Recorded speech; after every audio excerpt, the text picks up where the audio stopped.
Amen. Amen. Je suis venu parler sur la rationalité bloque le miracle, mais surtout financier.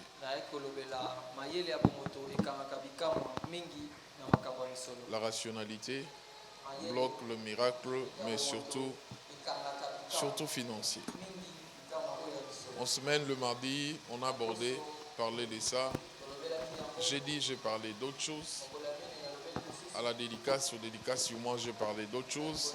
Et puis en moi, ça bouillonnait. J'allais faire la suite de quelles pensées. Mais Dieu m'a conduit à faire la suite de celle-ci, de cette pensée que j'ai abordée le mardi sur la rationalité. J'ai parlé de Jean chapitre 4, le premier verset, mais le verset qui nous intéresse, c'est vraiment le verset 5. Jean, à partir du verset 5, j'allais dire, où Jésus, la Bible dit, se promenant avec ses disciples, il arrive quelque part, ça coïncide, et c'est dans ça que je dis, il n'y a pas de coïncidence, il n'y a pas d'hasard dans la marche avec Dieu, ça coïncide à ceux qui se retrouvent devant le puits de Jacob. Et là, ses disciples, ils sont allés chercher des vivres, chercher à manger. Jésus croise là une femme. Je parle à quelqu'un, samaritaine. Il croise là une femme. Et Jésus aborde la femme. Il dit à la femme, si tu peux me donner à boire. Et la femme commence à faire voir au Seigneur, tu n'as rien pour puiser. Et puis il dit, entre nous, les Samaritains, ainsi que vous, les Juifs, il n'y a pas de relation. Donc tu ne peux pas me demander à boire. Et puis Jésus lui dit, si tu connaissais les dons, si tu connaissais celui qui te demande à boire, tu aurais toi-même lui demandé. Il dit, moi, l'eau que je te donnerai, cette eau va jaillir jusqu'à la fin de ta vie. L'image de la bénédiction de Dieu. Mais j'ai parlé de cette femme, je dis, ça selon mon entendement, ma compréhension.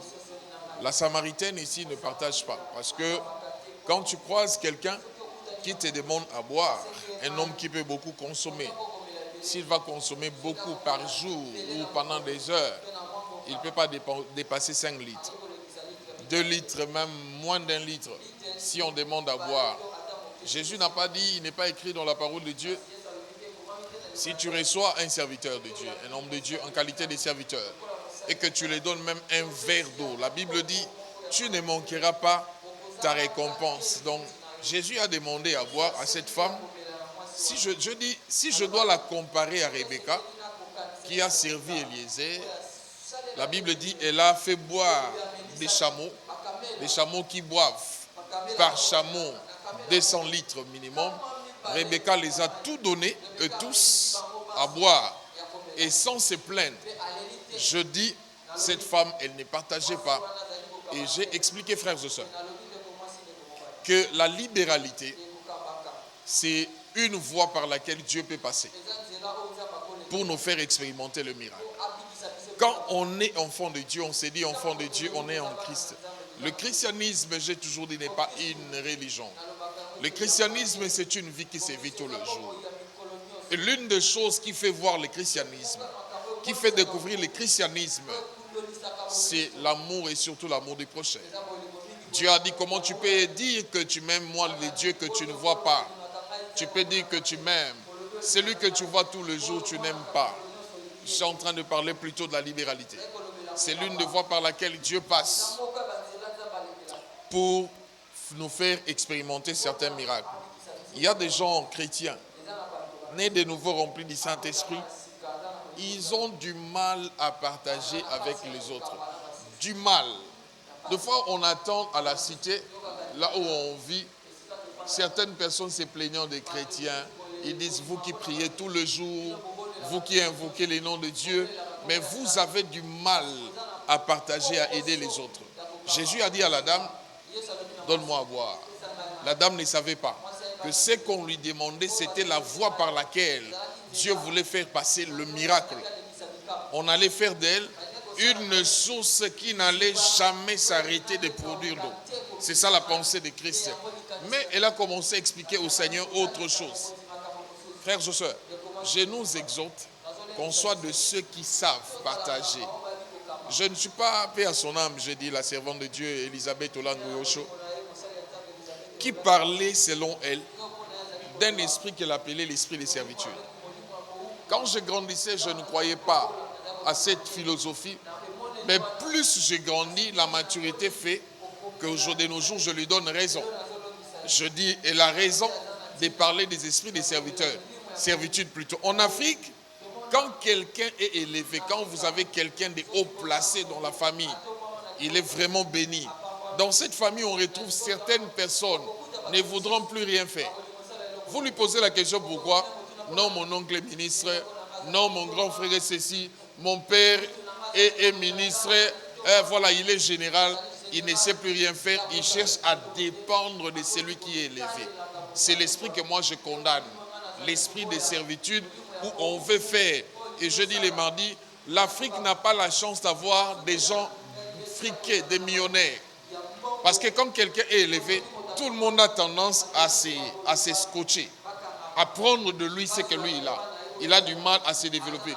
Plusieurs millionnaires qu'on loue ici dans le monde, la plupart en tout cas, ils ont trouvé l'héritage ou les millions dans la famille. La plupart. Difficile, seulement peu.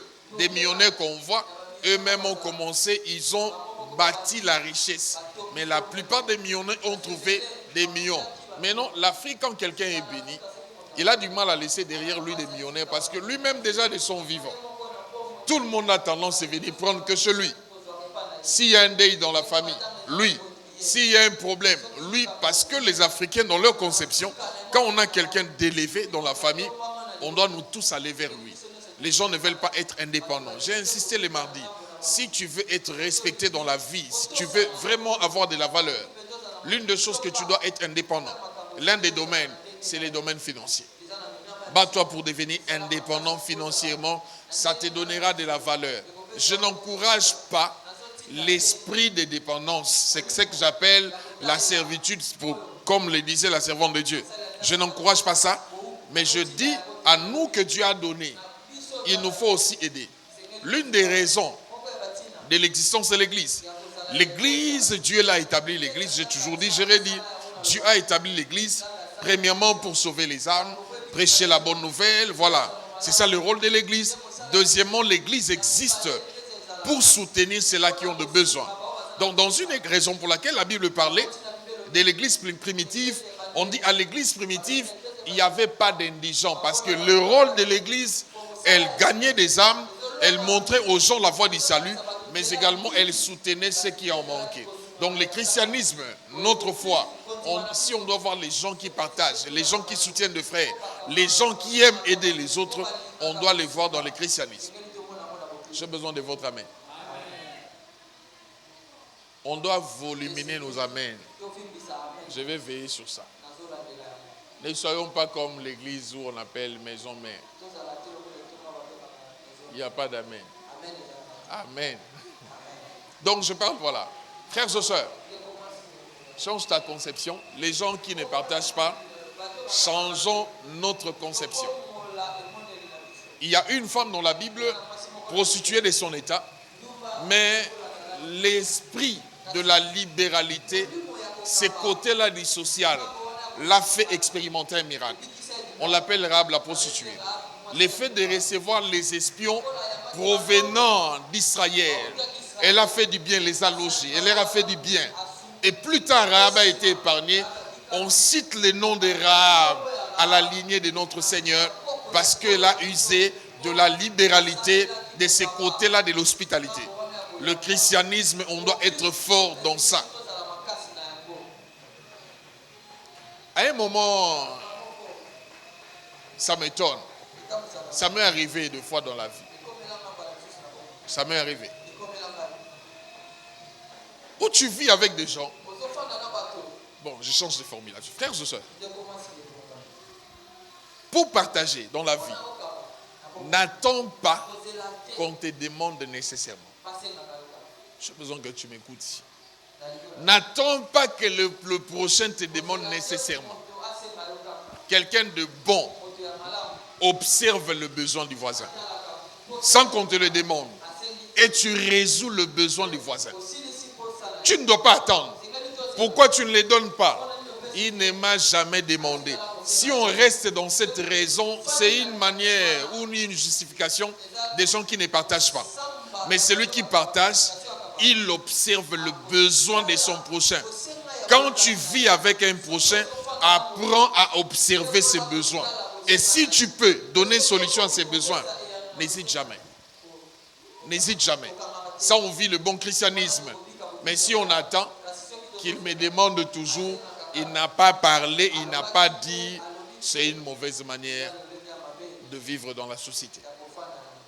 Donc j'étais en train de dire, j'étais en train de dire ça. Ça m'étonne. Alléluia. Amen. Je vais mentionner une chose qui me dépasse. Nous, on n'est pas une religion. Hein? Nous, les chrétiens, on n'est pas une religion. Nous, on vit une vie de Dieu. Si on voit dans les statistiques, dans les œuvres, le monde reconnaît que l'islam fait des dons plus que nous. Le monde reconnaît. En principe, c'est auprès de nous que le monde doit voir cet esprit-là de libéralité. Ne soyons pas comme ces femmes-là samaritaines. Jésus lui demande à boire. On ne lui a pas demandé l'eau pour se laver. On ne lui a pas demandé l'eau pour préserver, mettre la provision. On lui a demandé à boire. Elle se justifie. Tu n'as rien pour puiser entre nous. En fait, ça ce sont des justifications. En principe, elle ne partage pas. Oh, elle ne savait pas.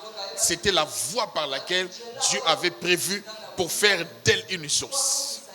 Quand Dieu veut te bénir, il prend de ce que tu as. Et quand il prend de ce que tu as là, il fait de toi une source. Jésus a dit, cette source-là ira jusque dans la vie éternelle. C'est-à-dire, tu vis ici bas, tu as cette source jusque dans la vie éternelle. Cette source-là travaille. Et je crois que les serviteurs où la femme a abordé Élisée, si je dois contextualiser les textes, je crois que ces serviteurs, il a servi Dieu, il était dans les repos éternels, mais la source sur terre continuait à arroser. Les enfants ont bénéficié de ça. On va lire ce texte. On bénéficié de ça. Parce qu'ils partagent. Les membres de la famille. Tu n'aimes pas les aider. Tu as des frères et sœurs qui des fois dorment affamés. Toi, tu viens à l'église, tu écoutes la parole de Dieu. Dieu a mis des billets de banque entre tes mains. Je me suis toujours posé la question, comment certaines personnes font pour voir les autres dormir affamés et puis tu dors en paix. Et quelqu'un qui était proche, vraiment proche, tu sais, à 22h, 23h, moi, mon ventre est rempli. Mais là où il est, il dort affamé. Et puis tu es à l'aise. D'autres ici, ils ont des travailleurs à la maison, tu attends un frère en Christ, il a des travailleurs à la maison à qui il ne donne même pas à manger, mais il parle la langue tous les jours.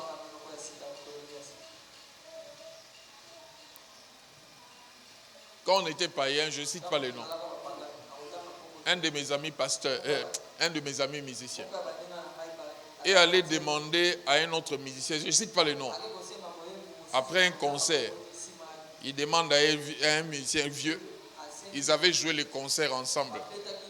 Alors à la fin, il va demander à leur vieux,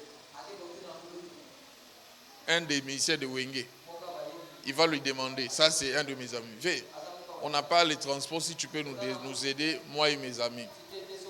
Alors les musiciens lui répondent, petit problème exact, vous avez mon transport, bon, tout ça, oui. Abinga na okende, 1h, 2h. Nga na okende, amena otamwa male, mena opesa ba fa. Bino bola nanga makolo po mwinda nga oyede no botambola ti bokom. C'est la réponse qu'il abi viens na lobi toi en transport abi na lobi no to ça bon. Et puis il a démarré.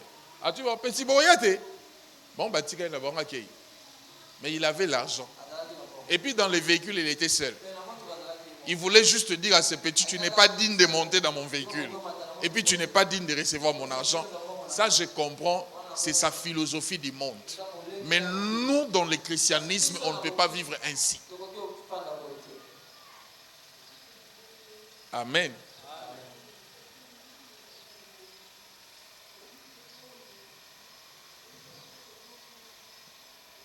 J'allais donner certains détails que les gens trouvent inutiles. Écoutez, il y a de ces t-shirts, de ces habits auxquels on fait de ça des torchons à la maison. C'est utile pour les autres. Toi, tu en fais un torchon, mais c'est utile pour les autres. Ton problème, c'est que tu ne sais pas étudier les besoins autour de toi. Si tu veux que Dieu te bénisse, commence à étudier les besoins autour de toi. Moi, quand je fais du bien à des enfants, généralement, je commence par des filles. C'est ma faiblesse. Parce qu'une fille, on peut lui proposer. Bon, c'est vrai que l'homosexualité monte, mais toi, un homme, on va vraiment te proposer quoi? Kevin, on te propose quoi? Généralement, je commence par des filles. Mais on doit étudier l'environnement et répondre aux besoins de notre environnement. Dieu aime ça. Il aime ça. Il soutient ça. 2 Rois chapitre 4. Ancien aide-nous dans la lecture, le verset 1 et au verset 7. Le téléphone nous a causé un problème. Cette fois-ci, c'est bon. Voilà. Premier verset, 2 Rois chapitre 4. Lisons ensemble, on reste assis. 2 Rois chapitre 4, le premier verset au 7e. Nous lisons au nom de Jésus. Eh bien. Une femme d'entre les femmes des fils des prophètes cria à Élisée en disant: ton serviteur, mon mari, est mort. Et tu sais que ton serviteur craignait l'Éternel. Or, le créancier est venu pour prendre mes 2 enfants et en faire des esclaves. Élisée lui dit: que puis-je faire pour toi? Dis-moi, qu'as-tu à la maison? Elle répondit: ta servante n'a rien du tout à la maison qu'un vase d'huile. Et il lui dit: va demander au dehors des vases chez tous tes voisins, des vases vides, et n'en demande pas un petit nombre. Quand tu seras rentré, tu fermeras la porte sur toi et sur tes enfants. Tu verseras dans tous ces vases et tu mettras de côté ceux qui seront pleins. Alors elle les quitta. Elle ferma la porte sur elle et sur ses enfants. Il lui présentait les vases et elle versait. Lorsque les vases furent pleins, elle dit à son fils: présente-moi encore un vase. Mais il lui répondit: il n'y en a plus de vase. Et l'huile s'arrêta. On peut s'arrêter là. L'huile s'arrêta, nous aussi on s'arrête à la lecture. Le texte dit ceci: la femme, elle est allée voir Élisée. C'est comme ça que je dis, la source de leur père coulait même dans la vie éternelle, dans le repos éternel. Elle est allée voir Élisée. Dans les textes on dit, elle dit à Élisée: ton serviteur, mon mari. Et puis elle précise, elle dit: tu connais toi-même qu'il craignait Dieu. Donc dans les textes, je peux comprendre qu'Élisée a connu son mari de son vivant. Elle fait les témoignages, elle soutient sa demande avec les témoignages de son mari. Il dit: tu sais toi-même que mon serviteur craignait Dieu de son vivant. Mais il dit: maintenant là j'ai un problème. Le verset 3, la Bible dit, Élisée lui dit: va demander. Il pose la question: qu'as-tu à la maison? Elle dit: une petite quantité d'huile. Élisée lui dit: va demander à des voisins.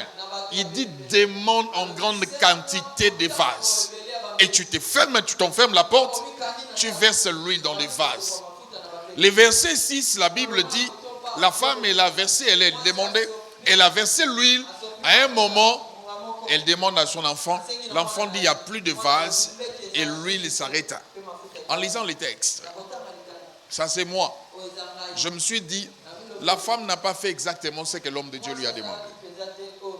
J'ai du mal à comprendre qu'elle ait beaucoup de vases et ne point être fatiguée de remplir des vases.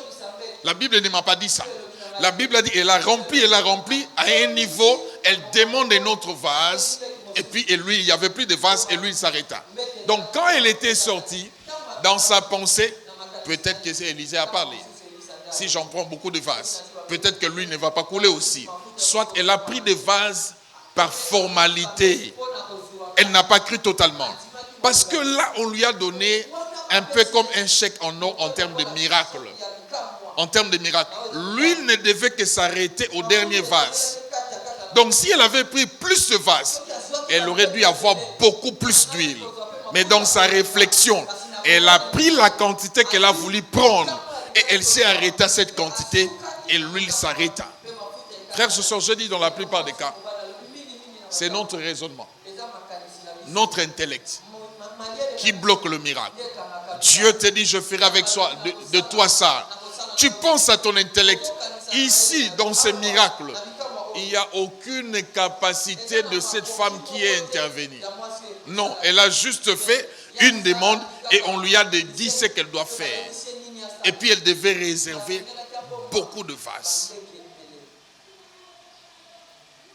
Je suis tenté de faire encore cette déclaration.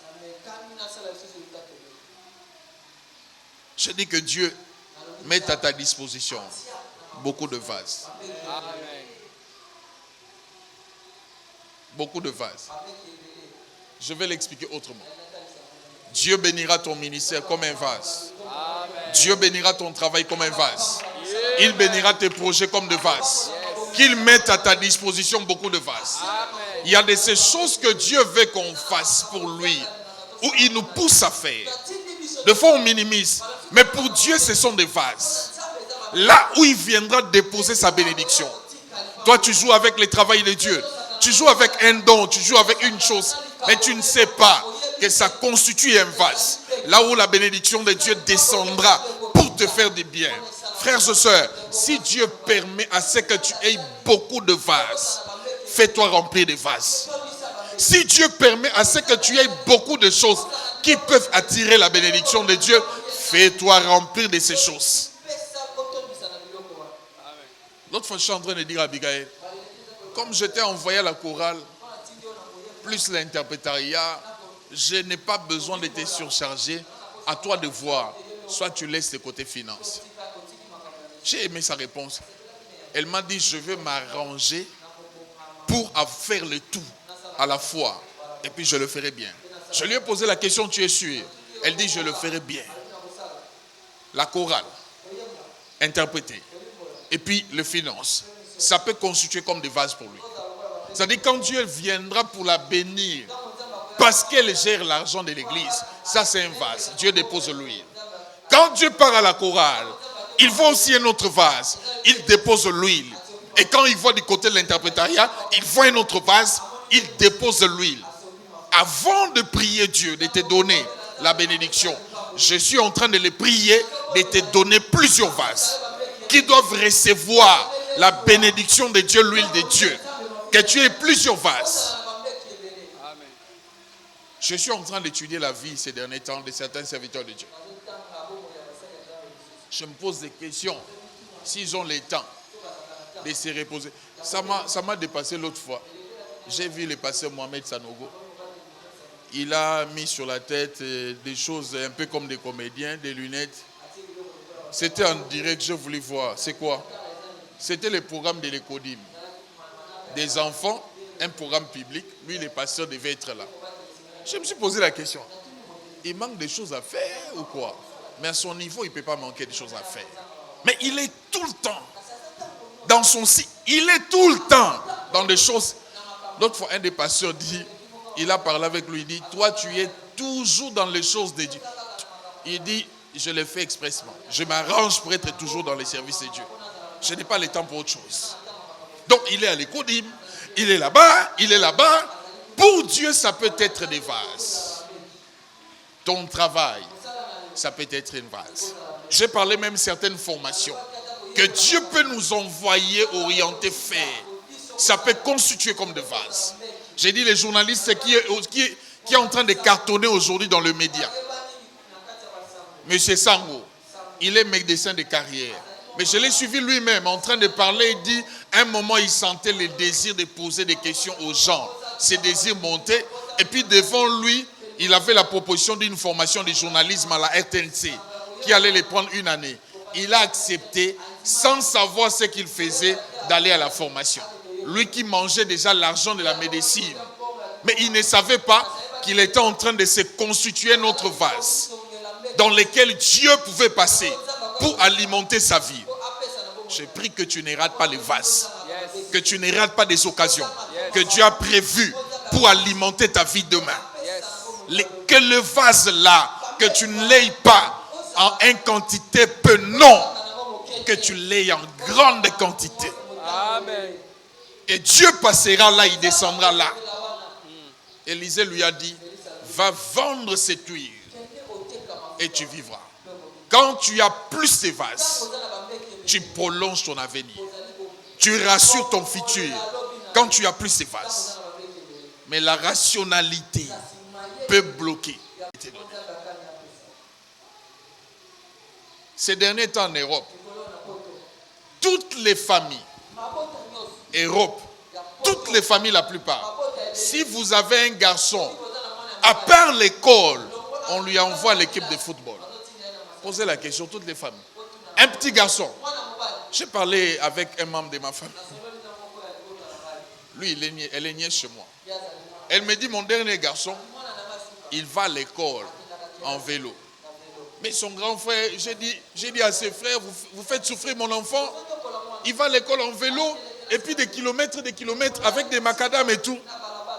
Son grand frère, c'est-à-dire le fils aîné, il a dit à sa maman, on est en train de le former. Demain, il peut devenir grand joueur. Il doit aller comme ça. Il doit faire plus de 7 kilomètres en vélo. Il s'exerce.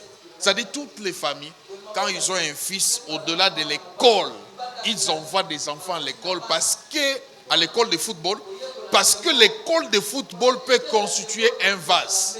Ils savent, si votre enfant monte dans le football, demain la famille peut devenir millionnaire. Et ils envoient des enfants à l'école de football. Mais moi je dis, en dehors de l'école de football, il y a une meilleure école dans laquelle on peut envoyer l'enfant.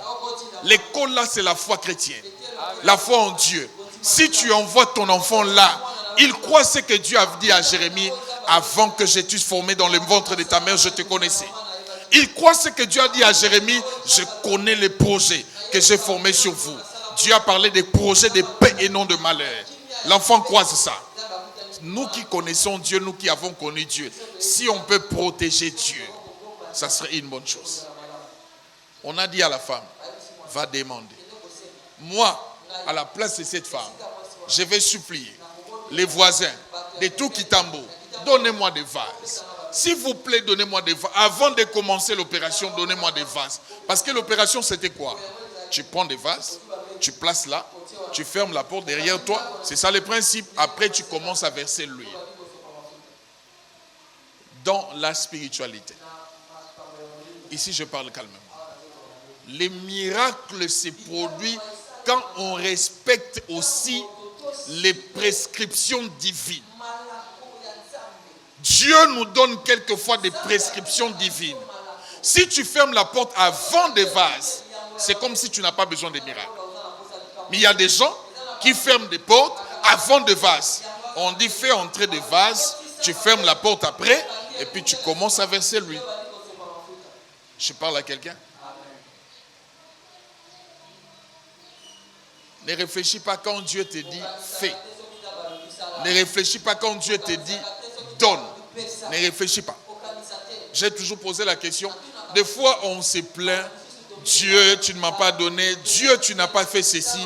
Les petits principes comme des dîmes, est-ce que nous les respectons? Comme des dîmes, des principes comme des dîmes, est-ce que nous les respectons? Je me suis toujours posé la question. J'ai dit aux anciens, si quelqu'un vient se plaindre chez toi, j'ai des problèmes financiers. La première question à poser, pose-lui la question s'il donne ses dîmes. Pose-lui la question. Parce que Dieu a dit clair, c'est clair dans Malachie. Il dit apportez-moi les dîmes et les offrandes dans ma maison. Et il dit, vous verrez si je ne menacerai pas. C'est lui qui dévore. Quand la dîme est apportée à la maison de Dieu, Dieu s'élève pour menacer. C'est lui qui dévore. Il y a de ces choses, j'ai donné l'exemple au premier culte. Il y a des gens, je donne un exemple, il a $100 le mois. Il a un loyer de $60. Quand il paye les loyers, il s'achète un sac de riz et puis un bidon d'huile. En principe, tout l'argent est fini. Maintenant, il se dit, les $10 là, au lieu de donner à Dieu, je préfère acheter des légumes pour vivre à la fin du mois. J'ai dit, Dieu ne comprend pas ça. Voilà, là c'est bien dit. Il ne comprend pas ça. Dieu, dans les peu qu'il te donne, il a besoin que tu lui retournes sa part. Donnez-moi un amen. Même la première qu'il part, tu église comme un cabou. Oh, bah, il a deuxième qu'il paye comme un cabou. Dieu, dans ce qu'il te donne. Mon père disait toujours, ça m'est resté. Il disait toujours, les jours où tu prépares le poulet, si tu n'arrives pas à partager, parce que le poulet est petit, il dit ça sera de même. Les jours où tu vas préparer la chèvre, sur la marmite, la chèvre sera petite. Ça veut dire que c'est une culture que toi tu vis avec. Frères et sœurs, ça peut arriver que tu refuses de donner à Dieu sa dîme. Et puis au bout, pendant le mois là, l'enfant tombe malade. Peut-être ta dîme était de $10, mais la maladie te fait dépenser $50. Quand celui qui dévore vient, il prend plus que la dîme, malheureusement. Il fonctionne comme ça. Celui qui dévore, quand il passe, quand il doit prendre les montants qu'il retire, c'est toujours au-delà de ce que Dieu t'a demandé de faire. Un de père, lui, il a déposé la question à Dieu. Pourquoi dois-je prendre 10%? Plutôt 90% te donner 10%. Toi qui me donnes tout. Lui, il dit, je vais commencer à te donner les 90% et moi, je prends les 10%. Il n'est pas mort pauvre. Il y a des gens qui donnent à Dieu, selon leur conviction, des dîmes de 20%. D'autres, ils donnent des dîmes de 50%. Et ça, si tu sens la conviction de le faire, fais-le. Fais-le. Les principes simples.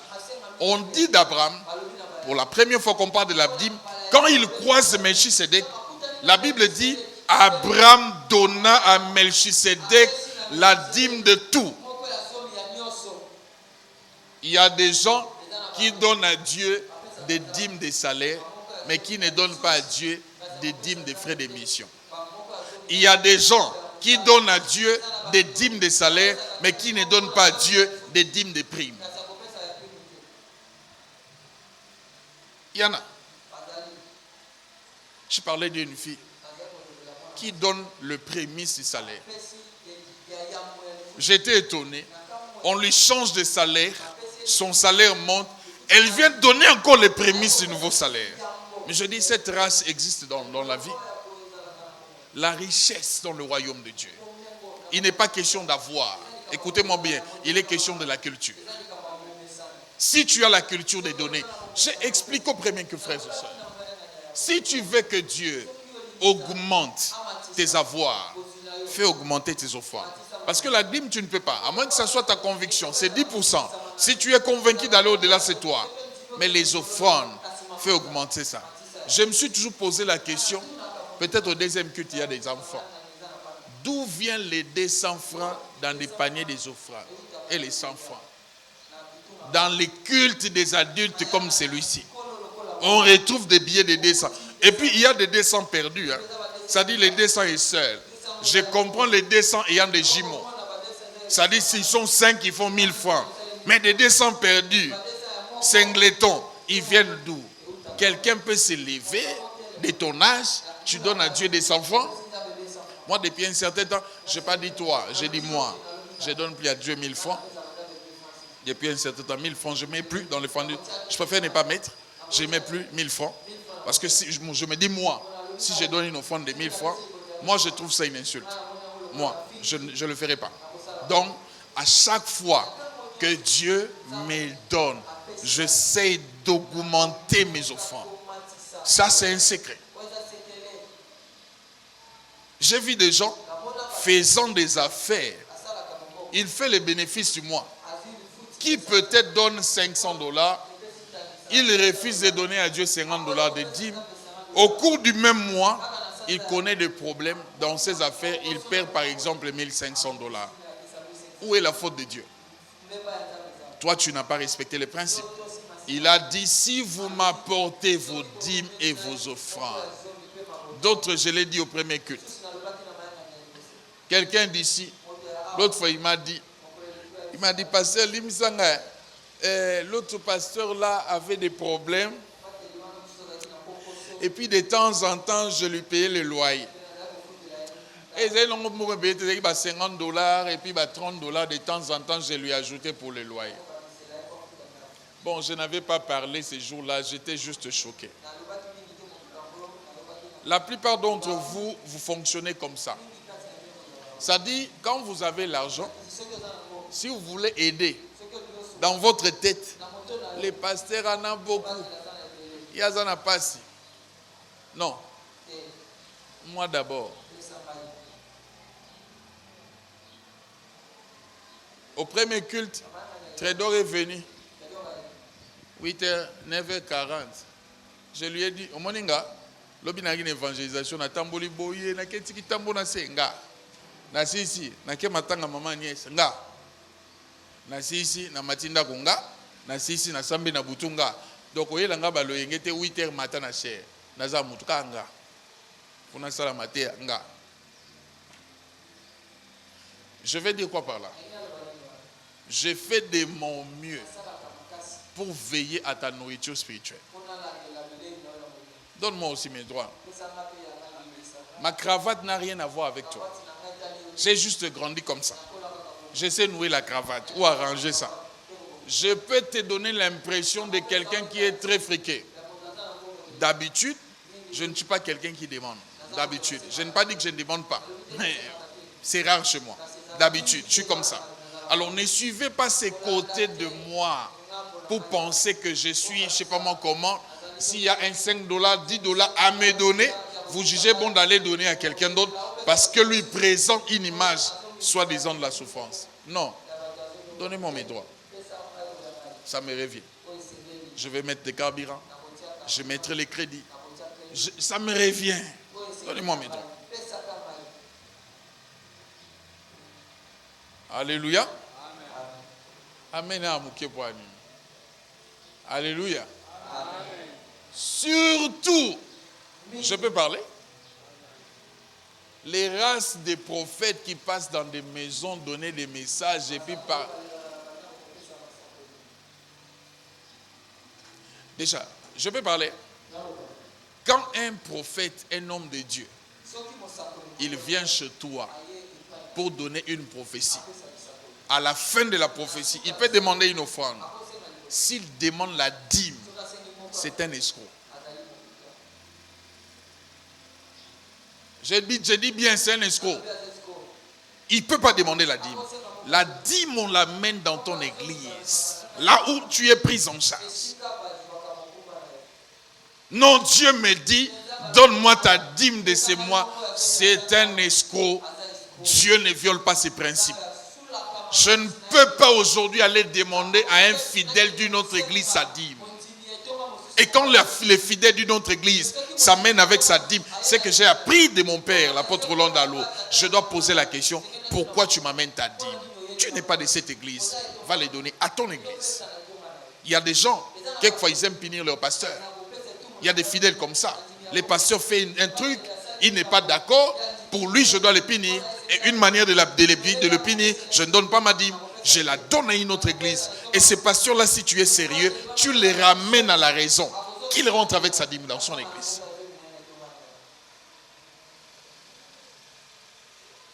Amen. Donnons à Dieu. J'ai senti ça. J'insiste sur ça. Écoutez, si vous ne savez pas donner à Dieu, c'est que demain, j'aurai une église de pauvres. Une église de pauvres. Tous ces gens, Abraham, les patriarches, si vous lisez l'histoire d'Abraham, Dieu n'a pas rendu Abraham riche dans la maison de son père. Non. Abraham est sorti de la maison de son père, un peu comme ses enfants, pauvres. Mais au fur et à mesure qu'il marchait avec Dieu, en posant des actes de principes divins, Dieu lui a rendu riche. La Bible dit donner ses dîmes à Melchisedec. Et la dîme de tout. Dieu lui a béni. Marchons dans les principes et restons dans les principes. Si tu vis dans les calculs, non, c'est moi, j'ai plusieurs dépenses, j'ai les enfants, j'ai les minervales, j'ai les loyers, j'ai ceci. Dieu ne comprend pas ça. Donne à Dieu sa dîme. Sinon, tu vas ouvrir la porte à celui qui dévore. Et quand il entre et il vient dévorer, tu dis que Dieu est méchant. Moi, j'ai pris. Où est la protection de Dieu? Les problèmes, c'est toi. Quelqu'un va poser la question à un pasteur. Mais j'ai aimé la réponse. J'aborde au deuxième culte. Il pose la question ancienne. Est-ce qu'une prostituée peut donner la dîme? Je peux parler? Voilà dimanche chez Zoya. Voyez Béli.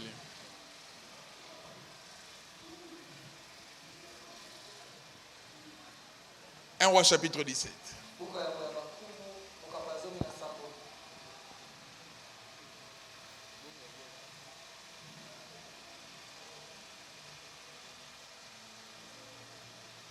Le 8e verset.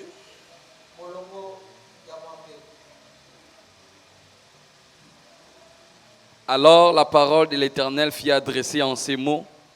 Lève-toi, va à Sarepta, qui appartient à Sidon, et demeure là. Voici, j'y ai ordonné à une femme veuve de te nourrir. Calmement. Il se leva et il alla à Sarepta. Comme il arrivait à l'entrée de la ville, voici, il y avait là une femme veuve qui ramassait du bois. Il appela et dit, va me chercher, je te prie, un peu d'eau dans un vase, afin que je boive. Et elle alla en chercher. Il appela de nouveau et dit, apporte-moi, je te prie, un morceau de pain dans ta main. Et elle répondit, l'Éternel, ton Dieu est vivant. Je n'ai rien de cuit. Je n'ai qu'une poignée de farine dans un pot et un peu d'huile dans une cruche. Et voici, je ramasse 2 morceaux de bois, puis je rentrerai et je préparerai cela pour moi et pour mon fils. Nous mangerons, après quoi nous mourrons. Et lui dit, ne crains point, rentre, fais comme tu as dit. Seulement, prépare-moi d'abord avec cela un petit gâteau et tu me l'apporteras. Tu en feras ensuite pour toi et pour ton fils. Car ainsi parle l'Éternel, le Dieu d'Israël. La farine qui est dans les pots ne manquera point, et l'huile qui y est dans la cruche ne diminuera point, jusqu'au jour où l'Éternel fera tomber de la pluie sur la surface du sol. Verset 15. Elle alla et elle fit selon la parole d'Élie. Et pendant longtemps, elle eut de quoi manger, elle et sa famille aussi bien qu'Élie. La farine qui était dans les pots ne manqua point, et l'huile qui était dans la cruche ne diminua point, selon la parole que l'Éternel avait prononcée par Élie. C'est un texte qu'on connaît. Élie, Dieu lui dit, va à Sarepta, j'ai préparé une femme, une veuve, va là-bas. Je l'ai instruit pour te nourrir. J'ai dit au premier culte en lisant les textes, si on lit ou on analyse, on peut trouver que Dieu, c'est comme si Dieu a menti Élie. Parce que moi, selon moi, je voulais que de la bouche de la veuve, que ça sorte. Quand Élie lui dit, donne-nous à manger, que la veuve dise à Élie, oh Dieu m'avait dit que j'envoie mon serviteur. Il y a un prophète qui arrive, tu dois le nourrir. Dieu n'a pas dit ça à la veuve. Mais Dieu a dit à Élie, va, j'ai instruit une veuve de te nourrir. J'ai expliqué, frères et sœurs, l'instruction que Dieu a parlé de la veuve, que je lui ai instruit, c'est l'éducation que la veuve a reçue. Premièrement, Élie se présente, il lui demande à boire. On a lu la femme samaritaine qui n'aimait pas partager, elle donnait des raisons, la femme s'est précipitée. La pluie ne tombait pas en Israël pendant 7 ans. La femme se précipite, mais la samaritaine, elle avait le puits devant elle. Elle donne des raisons. Mais celle-ci se précipite pour aller donner à Élie de l'eau. Élie dit ensuite, va me préparer quelque chose à manger. La femme dit, je n'ai rien de cuire, à part un petit morceau de farine. Je l'ai expliqué ici. La femme présente, elle dit un petit morceau, un poignet de farine et puis une petite quantité d'huile. Et puis, écoutez, la femme dit, j'ai 2 morceaux de bois avec lesquels je vais présenter, je vais cuire ça. J'ai expliqué, ceux qui ont la bonne mémoire. Je dis à chaque endroit où il y a 2 morceaux de bois, il y a toujours la vie qui suit. Parce que 2 morceaux de bois, c'est l'image de la croix. À la croix, c'était 2 morceaux de la bois qu'on a fait la forme de la croix. Il ne peut pas avoir 2 morceaux de bois et que la mort intervienne là. Quand il y a 2 morceaux de bois, la vie doit s'en suivre. La femme a pris les 2 morceaux de bois. Tu ne prépares pas si tu ne mélanges pas les 2 morceaux de bois. Un peu comme la croix. Elle mélange les 2 morceaux et la porte à Élie. Moi et toi, si on regarde, je dirais Élie c'est un mauvais type. Quel est ce prophète? Une femme c'est un être vulnérable selon l'humanité. L'enfant également. Quand on parle des êtres faibles, on voit les femmes et les enfants. Au lieu de leur laisser eux manger d'abord. Élie, toi tu dis, donne-moi. Dans les principes de Dieu, quand Dieu commence à travailler, d'abord Dieu. Élie a fonctionné selon les principes de Dieu. Si Dieu veut te bénir, d'abord Dieu. Dieu fonctionne comme ça. Raison pour laquelle toute dîme est 10%. Mais tout 10% n'est pas la dîme. Ça dit quand Dieu te donne l'argent, la première chose à faire, avant d'entamer des dépenses, tu enlèves d'abord la partie de Dieu. C'est ça la dîme. On ne te demande pas de donner 10% seulement, mais on te demande de donner la dîme. Ça dit la première des dépenses, ça doit être Dieu. Dieu, s'il veut te donner, lui d'abord, fais-lui manger. Donne à Dieu. Et puis après, tu ne manqueras pas la farine. Quand Dieu nous donne, généralement, c'est toujours jusqu'en.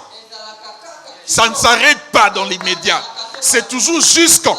Élie a dit, tu auras toujours l'huile et la farine jusqu'à ce que la pluie tombe. Mais dans l'autre version, on a dit, Jésus a dit, cette source-là, ça va avec toi. Ça, c'est notre dispensation. Dans leur dispensation, ça peut s'arrêter au jour de la pluie. Mais notre dispensation, Jésus a dit, ça va avec toi jusqu'à la vie éternelle. Donc, ce que Dieu te donne, ça ne s'arrête pas quelque part. Non. Et puis, je précise ce que Dieu te donne. L'ennemi n'a pas la possibilité d'enlever ça. Parce que Dieu lui-même a dit, quand il te donne, c'est jusqu'en. Il n'a pas la possibilité de venir prendre ça. Je suis désolé. Mais la rationalité. Si cette femme pouvait refuser ce qu'Élie lui avait dit.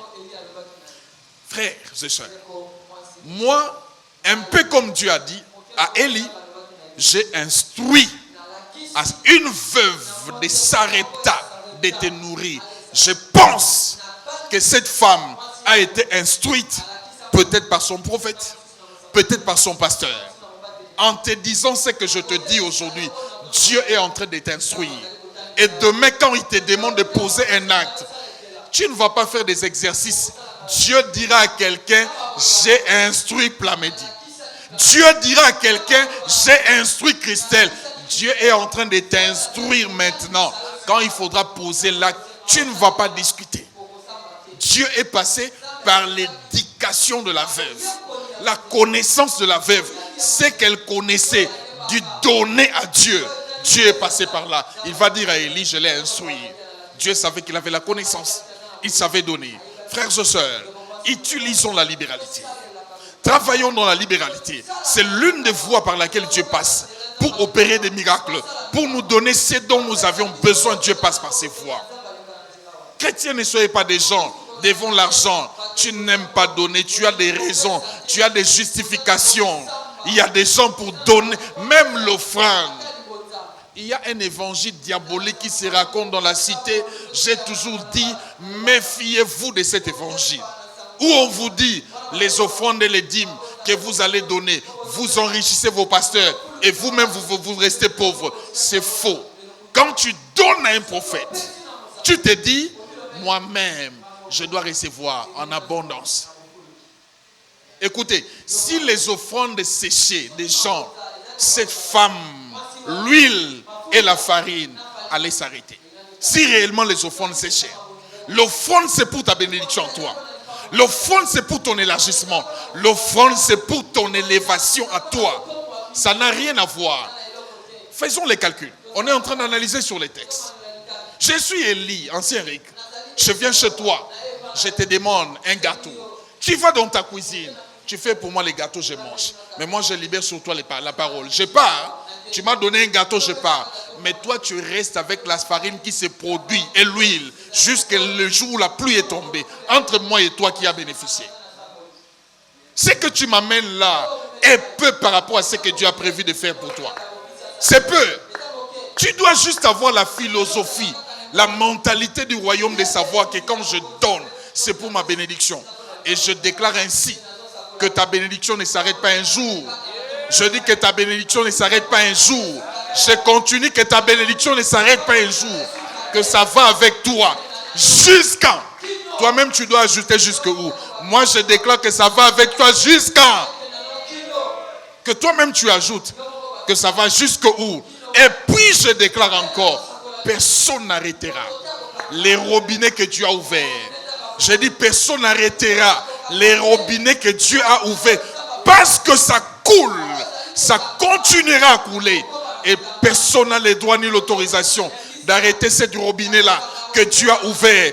Dieu commence avec toi aujourd'hui, mais Dieu ne s'arrête pas avec toi aujourd'hui. Ce que tu as donné à Dieu est trop peu de ce que Dieu a prévu de te retourner. Il te retournera. Je parle de l'abondance. Toi, tu vivras l'abondance. Je dis, toi, tu vivras l'abondance. Écoutez ce que l'alliance fait. C'est que l'alliance avec Dieu fait. L'alliance avec Dieu fait ceci. Même si toute la nation ou tous les pays est en crise. Je dis bien, toute la nation ou tous les pays est en crise. Quand je suis en alliance avec Dieu, Dieu ne descend pas dans la nation, Dieu descend dans ma maison. Et ma maison sera nourrie même si la nation est en crise. Je parle de ces temps où la Bible dit qu'il n'y avait pas de pluie.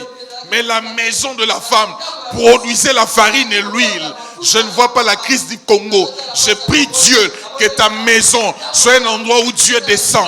Même si on parle de la crise au Congo, que ta maison à toi produise de l'huile et la farine. Et c'est là au nom de Jésus. J'ai dit ta maison ne manquera pas. Toi tu ne dépends pas de la circonstance micro, macroéconomique, micro-machin. Nous on n'est pas là. Nous on est dans l'alliance avec Dieu. Même si ces choses-là ne tiennent pas, moi je suis en alliance. Ma maison, Dieu descend là. Ma maison, Dieu descend là. Il fera que rien ne manque dans ma maison. Parce que je suis en alliance avec lui. Écoutez, celui qui est en alliance avec Dieu, les réalités de la famille ne les retient pas. Je peux parler? En ces temps, si cette femme avait des cousins et cousines, si dans la maison de ses cousins et cousines, il n'y avait plus à manger, mais dans la maison de cette femme, Dieu a pourvu. Elle a dit à Élie elle-même, il me reste un peu de farine et puis l'huile. Elle dit, si j'en mange avec mon enfant, elle a dit elle-même, après quoi on va mourir. Ce que Dieu te donne, si tu les manges toi-même, tu les gardes pour toi. Après ça, c'est la mort. Ce que Dieu te donne, si tu veux la longévité de la chose, apprends à les partager avec Dieu. Les manger seul, les finir seul, avec ta maison. Après quoi, c'est la mort. Évitons la mort dans nos finances, la mort dans ce qui nous appartient. Alors dans ça, partageons. Ce n'est pas pour rien. L'apôtre Paul, en exhortant des Galates, il dit à ceux-là qui vous enseignent la parole de Dieu, il dit partagez avec eux tout ce que Dieu a mis à votre disposition. Ça c'est plus que la dîme. Je vais te choquer, mais c'est la réalité.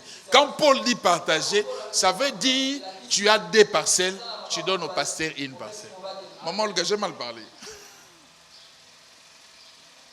Mais je ne vais pas dire que vous le faites. Je donne l'essence de ça.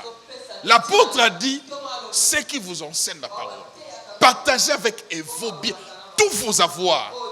Nous, quand on dit Galates, ce n'est pas seulement l'offrande du prophète. Non. Tu as des costumes, tu partages avec moi les costumes. C'est ça le vrai sens de ça. C'est que l'apôtre dit. Ce que Dieu met à notre disposition, si on le mange nous-mêmes, c'est qu'on invite la mort. On dit à la mort, viens, et puis on perd. Mais si on décide de le partager avec Dieu, c'est que nous allons vivre l'abondance. Et puis je précise, cette abondance ne va pas s'arrêter. J'ai toujours dit, Jésus a dit, Jésus, c'est pas moi. La parole de Dieu, on doit la prendre comme Dieu nous l'a présentée. Jésus a dit, je suis venu afin que mes brebis. Qui est brebis de Jésus ici? Il dit mes brebis. Il dit qu'il soit dans l'abondance. Ce n'est pas moi qui dis. Il dit mes brebis, qu'il soit dans l'abondance. J'ai prié Dieu que tu sois dans l'abondance. Que cette parole soit ton partage. Que tout en toi soit en abondance. Il y a des gens ici, dans un futur qui arrive. La couleur de ta voiture sera la couleur de tes vêtements. C'est-à-dire tu choisiras, j'ai porté quoi et c'est quel véhicule qui a cette couleur pour monter là-dessus. C'est la pensée de Christ. Qu'on soit dans l'abondance. Tu seras dans l'abondance. Mais j'ai rentré dans ma pensée. L'intelligence ne doit pas bloquer la bénédiction. Quand Dieu nous dit donner, frères et sœurs, donner. Quand Dieu nous dit s'aimer, frères et sœurs, s'aimer. Il ne peut pas te demander $100. $100 et il te laisse vide après. Non. Même si tu laisses, tu restes vide. Je te dis la vérité. Tu verras ce que Dieu va faire après. Ce que Dieu va faire après.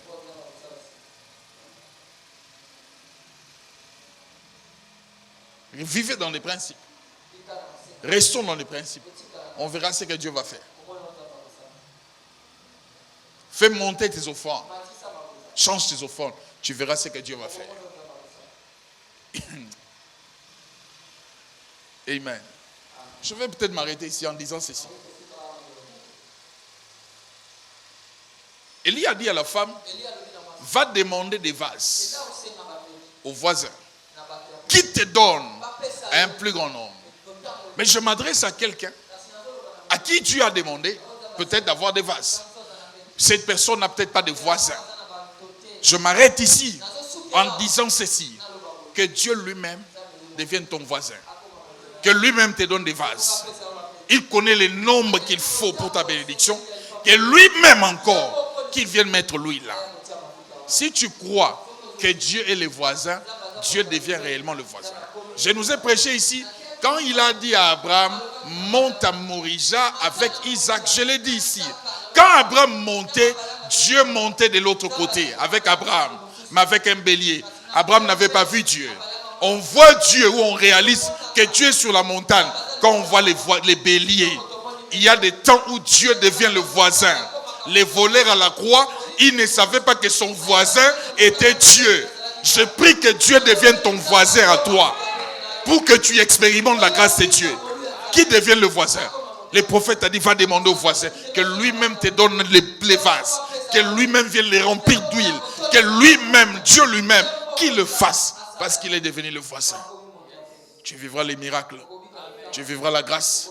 Tu vivras l'abondance. Tu expérimenteras. J'ai dit, l'huile ne manquera pas dans ta maison. J'ai dit, sur tes pots, la farine donnera toujours. Ça ne manquera pas. Ça ne s'arrêtera pas. Tu ne dépends pas de l'économie d'Israël et ses temps. Tu ne dépends pas de la vision, je ne sais pas moi, des chefs de l'État. Toi, tu dépends du plan céleste de Dieu. En ces temps de crise, Dieu fera de toi quelqu'un d'important. Il a fait avec cette femme. J'ai dit, à ces temps de crise, le pasteur Shaddai a dit, le docteur Shaddai, il nous prêche toute la semaine. Il a dit, Dieu a béni des gens dans la Bible dans des temps de crise. Donc les temps de crise ne doivent pas nous faire peur, nous les enfants de Dieu. Il a béni plusieurs, il a fait du bien plusieurs dans des temps de crise. Je n'ai pas peur du temps de crise. Tout le monde parle de crise de Congo. Les choses montent jour après jour, mais ça n'empêche pas à Dieu de faire ce qu'il a prévu de faire avec toi. Et je prie qu'il le fasse. Dans le nom de Jésus, qu'il le fasse. Si toi, tu n'as pas hérité des millions, mais tu laisseras des millions. Dieu bénit sa parole. Je vais continuer.